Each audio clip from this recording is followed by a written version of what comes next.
to prove it, I'm ready to do it, I can't be afraid. All right, bud, now. this is Chris Jones with UrbanLink Media. This is Shane Hall here. We're just going to be going over a little bit of a recap of one of the episodes that we did with David MANICA of MANICA Architecture. He's actually the dude that developed and built out Raiders Stadium. Super awesome and humble guy. And we had an opportunity to really kind of learn a lot about the Raiders Stadium. But one of the really cool things about him is that he actually has done a lot of other things. He's built Olympic stadiums. He's built state-of-the-art, world-class bars, all sorts of crazy things. So Shane's going to talk a little bit about it. We're going to kind of rap about it, and hope you guys enjoy this. How you doing, Shane? Dude, I'm doing great, and this is awesome because, for one, you're a Raiders fan, so I'm not going to hold you accountable for that. I know. I just need some face paint. Just a little bit, right? Yeah. And how cool is it being with a creative like him that's ultra successful? Like, what was the biggest thing you walked away from? The biggest thing that I walked away from is that no matter what adversity you're in, no matter what is going on, you can get it done. This dude actually sat inside of a one-bedroom apartment and built a business, and he had a little baby in it, and his wife said, you know what, go for it, I believe in you. We had just had a baby in March 2007, my first with my wife, Noelle. And I went to her and I said, I was thinking about quitting my job and starting my own studio. And she said, well, I was thinking that I was not going to go back to work after my maternity leave. And I said, well, do you think we can do this? And she was very supportive from day one. She said, you should do this. You'll be great at it. No question. No, not ever one moment where she said, are you sure this is the right time? Yeah, and this wasn't like he wasn't a teenager. No, he's a full-blown adult. He had gone through and worked at another architecture firm. He decided to launch his own thing, and he had to build his brand from scratch, right? Obviously, he had some work done at the prior firm, but in order for him to do that and have the balls to do that, he had to have the courage, adversity, and belief in himself. So I would tell you, number one, that's the big, big takeaway for me. Yeah, well, and even on that, how do you feel he's able to like be so creative and then yet also execute? Because he's done what, more stadiums than anybody in the world? Yeah, is that correct? Like that. I mean, it's pretty amazing. Yeah. Yeah. So, yeah, obviously, you know, you've got different types of people, right? Every business has the creative people, and then they've got the kind of structural people, right? I tend to be more structural. I came from the Marine Corps. I operate business like with a lot of structure. That's been my strong suit, right? But a guy like David MANICA, who comes from it, also in some sense from an architectural background, he's really focused on infrastructure and building, right? Yeah. But he has that creative mind, right? So those creative guys, a lot of times they get in their own way. They get too wrapped up in the beauty of it, right? And then things don't get done. The largest 3D structure. Exactly. But what's really cool about Dave MANICA is he just got right into it, man. He was like, you know what? I need to build something. And with him, he has a small team, but they produce amazing things. And in order for him to do that, he actually had to subcontract a lot of stuff and then kind of GM it, right? And he had a lot of support along the way. So I don't want to take away from any of those folks, but the guy got it done, right? So he's an executor. So, you know, I would say that creative piece really helped him guide what he wanted. In fact, that stadium was really inspired by luxury cars. Who would have thought? That's very creative. Yeah. Where did he find, like, man, where does he find his inspiration specifically? Like, I'm going back in time. So he's sitting in an apartment. Let's go back to the original inspiration. And where did he get the balls to take the leap? He's sitting in an apartment, 2008, 2009, everything crashes. Where was his original inspiration, and where is his continued inspiration? Sure, yeah, so kind of jumping into that, it actually happened prior to all that crash and stuff, but his big inspiration was just his desire to do something more, right? All of us have that desire, but very few people actually say, you know what? I'm going to buck up and I'm going to get it done. And he did. And so hats off to him, right? So to kind of fast forward, right, he's had this amazing life. He's had an opportunity to world travel, do all these things that he wouldn't have been able to do had he not taken that leap, and he would have just worked for somebody else the whole time. Yeah. So good on him, but it really starts with action, right? So creative people can take action, but it does take a shift in mindset. Well, okay, what are some of the key aspects? Did he give you some secrets to what action items he takes? Is there a process that you felt was kind of unique to how he executes such big projects? Yeah, so one of the things, and it's a takeaway for me in my own businesses, right? I am so oriented around process and efficiency that sometimes I take the eye off the ball with regards to like employee health and really promoting culture and all these things, right? And in certain circumstances, that's backfired on me. Now I've learned and been able to improve on all that stuff, but I've always been a process person, right? So to see a guy like him who has that creative mindset, and he comes in working with clients and working with his employees with this very inclusive situation to make them feel valued and understand their value that they're bringing to the business and to the clients, I think is probably the biggest takeaway that I had from him as an entrepreneur. Yeah. And it's at times been a weak point for me, right? So I would say that was the number one takeaway. Wow, and he's doing it at such a high scale, and it's diversified in a way that I think him and his wife also have the #1 cocktail bar in the world. Yeah, it's absolutely amazing. I wanted the bars to have that international feel. We took design cues from other sort of famous bars around the world. I don't know if you know these bars, but like there's the Connaught in London, or the Artesian in London as well, or bars in Singapore and Shanghai that I got to go to. And there's little pieces of each of those in the Monarch. But the other thing that I'm really proud of is that the Monarch is a one-of-a-kind place. I don't know if you've seen the design, but we put the bar in the center of the room rather than up against the wall, like with the big, tall wall of liquor. We did that intentionally because I wanted the focus of the whole bar to be on the bartenders, and I wanted it to be really social. So when you are at a bar and you put your back to the room and you're facing the bartender and nothing but liquor, that didn't seem like a really social environment to me. So we rethought and basically redesigned the whole experience. So there is no back bar, there's no liquor on display in the main bar area at all. It's actually like along a hallway down the side. And then what happens is I pulled the bar as close together as possible because I wanted like people to be able to make eye contact and maybe flirt a little bit across the bar, and that also put the bartenders at center stage. So here's a guy, and that kind of goes into his creativity, but also really speaks to the utility of business knowledge, right? He can transfer architecture and stadium building into then creation of a cocktail bar in Kansas City. Dude, you can't make this shit up. He's in Kansas City, right? In Kansas City, and it was rated the #1 cocktail bar in the world, right? Well, and his wife is ultra creative as well. She's absolutely, her name's MANICA. She's a super amazing woman. She's got her own business where she really does modeling consulting. She's been featured in Vogue. She's like, in and of herself, she's got her own thing going on that's very unique, right? And she's actually a co-owner of the Monarch Bar. So it's actually called the Monarch Bar. Awesome. The architectural like beauty of the space is amazing. But he really looked at it. He's like, I'm going to build this state-of-the-art cocktail bar in Kansas City. How am I going to do that, right? So that creative thing kicked in, and he loves to travel. In fact, he told me one of the big things that he gets from most of his inspiration is travel, right? World travel, different cultures, different things. I do love to travel, and I'm fortunate that I get to travel for my work a lot.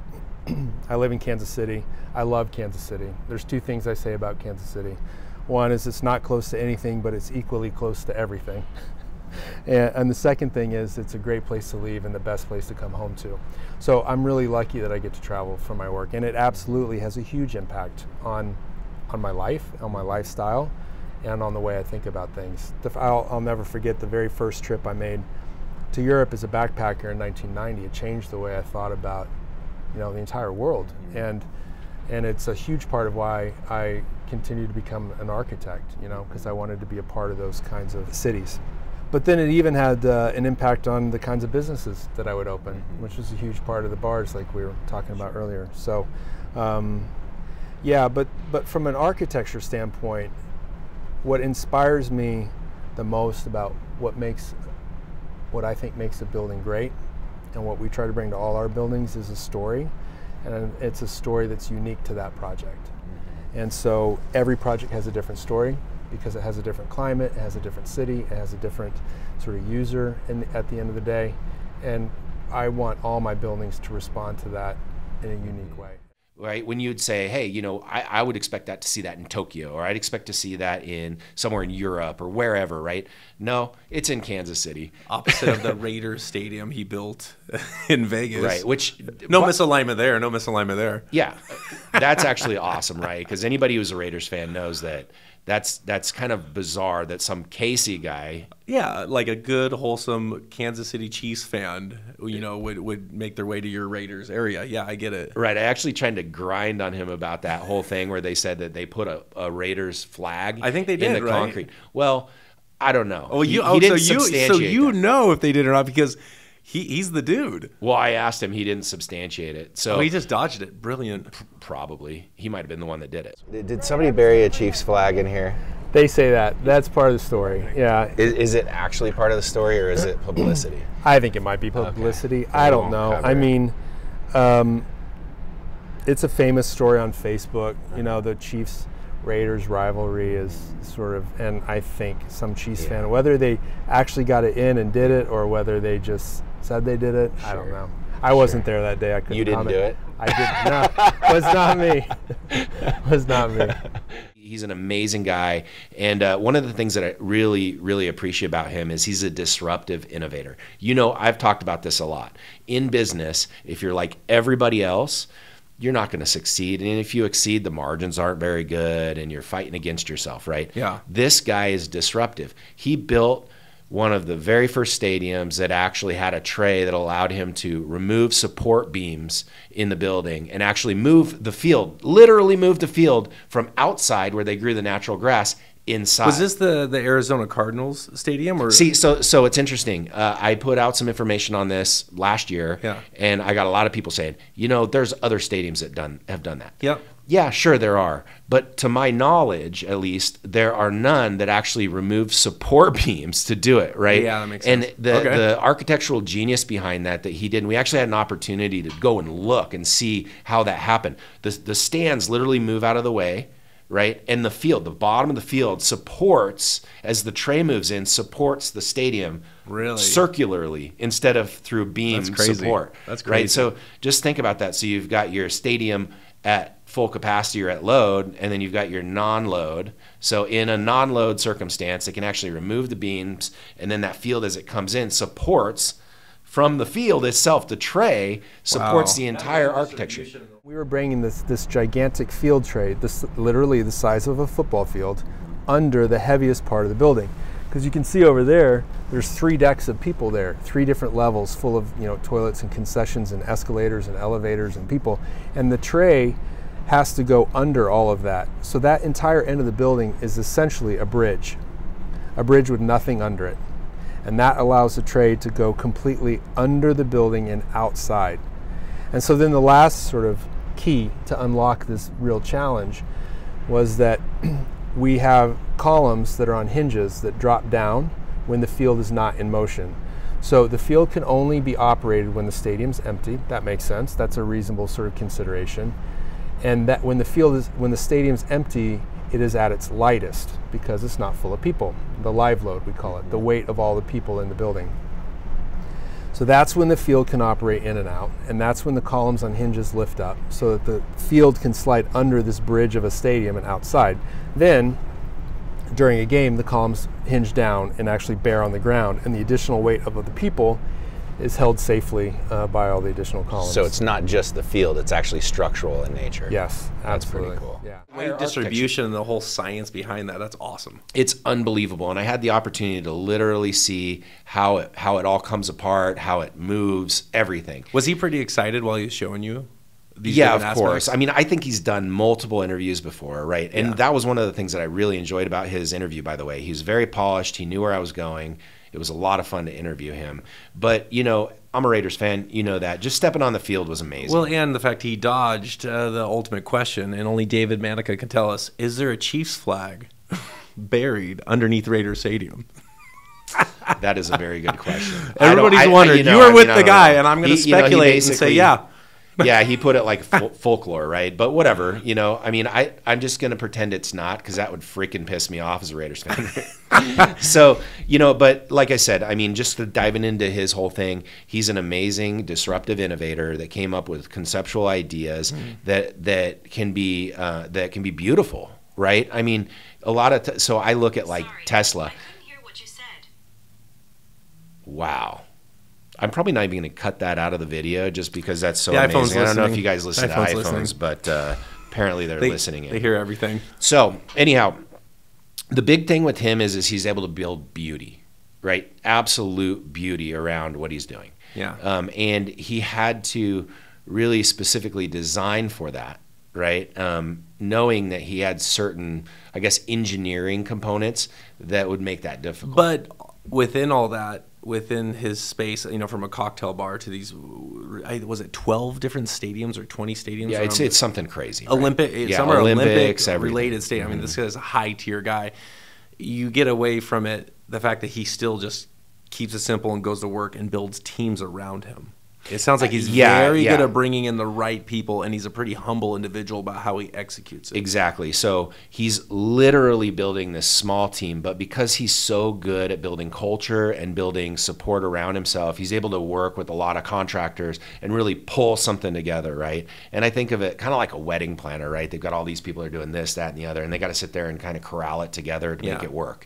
And, you know, I would say that any entrepreneur, or even if you're aspiring to be an entrepreneur, that skill set is absolutely critical. And if you don't learn it at the beginning, you're going to learn it just like I did, the hard freaking way. And I can tell you, it's a lot better to just really focus on that from the beginning. Oh, yeah, right? the hard way is so much fun because the story's great, though. That is true.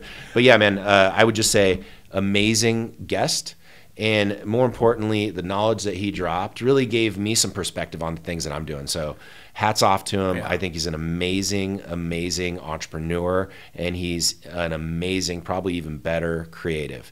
And that's really hard to say, right? Because all in one, that's difficult right. to find. And like think about the structure of stadium building, right? Like, you know, conceptually for me, I'd be thinking there's no way you can really build it any different than someone else, right? I mean, there's some little differences. Until you're David sitting around looking at a sports car. Yeah, but you're literally in his stadium, and it's enchanting, Yeah. and it's spooky almost that it's so beautiful. You feel like you're in a nightclub in the Raiders stadium, and he designed it in such a way as an architect where there is not a bad seat in the house. I brought my son to the football game. We actually went to a football game, and it was really funny. You know, I met a lot of folks over there that I probably could have leveraged to get really amazing tickets. I didn't want to do that. I hate when people do that to me. So I was like, you know what? Not going to do that. We're going to go. We're going to try to get good seats, but not great seats. And we got good seats. You know, we were in the 100 level, but we were kind of over to the side. And I thought, oh man, this isn't the best. You could see everything clear as day, and it has to do with the architecture. So you could see the Chiefs scoring on the Raiders like very vividly. Oh, Just we to be were clear. watching. So just yes, but I'll tell you, they were playing the Bengals. With Joe Burrows? Joe Burrows, Oh, and you that was know, nice. You got to see the coming at out one show. point we were actually in their stadium, and they circled up after they scored. When I say they circled, the Bengals circled up, the hopefully future Super Bowl winners, right? And they circle up and they start swiping the floor, like, you know, kind of rubbing it. I don't even know what that is, but I was like, you mother, you know, like they're just rubbing it in. But no, it was a great experience, and just kind of being a part of, you know, that whole experience being in the stadium prior to anybody ever being in there, no games being played, and it being completely quiet. And You were there before any game was ever played? Yeah, so I got to go cool. in and actually interview him before they had used the stadium. And so to then be able to go and enjoy it live with my son, who's also a Raiders fan, I think mostly because I make him. Yeah, bad parenting comes in all shapes and sizes. But, you know, going was amazing, right? So like I said, amazing entrepreneur, somebody I'd like to get back in touch with. In fact, I think you and I need to go check out the Monarch Bar and shoot some stuff there, because I think it would be fun. I'm going to be out there pretty soon, so actually we need to. That'll be awesome. All right, cool. Thanks for watching. We really appreciate you. This is Shane Hall. I'm Chris Jones. We're with UrbanLink Media. We run the podcast, obviously, but we are in support of UrbanLink Media, which is a multi-marketing digital agency that supports a number of different elements within that space. And then we run UrbanLink magazine, a publication. If you have any questions, hit us up. We'd be more than happy to help you out. Appreciate it. Thanks. I'm ready to play now. Put me in the game now. I came here to prove it. I'm ready to do it. I can't be afraid.